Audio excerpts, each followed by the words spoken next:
हावेरी से हमारे एक साथी हैं अब्दुल वाजिद साहब, उन्होंने एक सवाल किया कि जिन लोगों के सरों से बाल गायब हो गए हैं, क्या वो अपने सर के अंदर बालों की काश्त कर सकते हैं, ट्रांसप्लांट करा सकते हैं, और बालों की विग लगाना इसका इस्लाम में क्या हुक्म है। बिस्मिल्लाहिर्रहमानिर्रहीम। देखें, सर के अंदर बालों की काश्त करना, बालों को उगाना, बालों के ट्रांसप्लांट करना, अगर उसका तरीक़ाकार ये है कि सर के अंदर छोटे छोटे सुराख कराने के बाद फिर बालों को उसके अंदर लगाया जाता है, तो ये शरअन नाजायज़ व हराम है।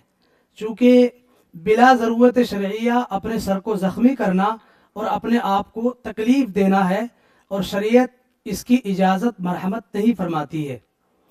रह गया विग का सवाल, तो देखें, विग अगर इंसानी बालों की है या ख़ुद उसी इंसान के बाल काटने के बाद विग बनाई गई है जिसको लगाना है, तो ऐसी सूरत में इंसानी बालों की या ख़ुद अपने बालों की विग इस्तेमाल करना ये भी नाजायज़ व हराम है।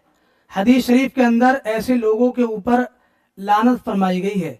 हज़रत अब्दुल्ला इब्न उमर रज़ियल्लाहु ताला अन्हुमा से मरवी है, लाअना रसूलुल्लाह सल्लल्लाहु अलैहि वसल्लम अल वासिलता वल मुस्तौसिला। सरकार मुस्तफ़ा अलैहिस्सलातु वस्सलाम ने बाल जोड़ने वाली और जुड़वाने वाली पर लानत फरमाई है।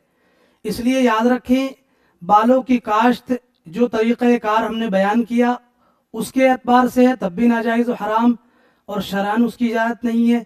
इसी तरह बालों की विग जो इंसानी बालों की हो या ख़ुद उसी इंसान की कि जिसके सर पर लगनी है, वो इस्तेमाल करें तो वो भी शरअन नाजायज़ व हराम है। वल्लाहु ताला आलम बिस्सवाब।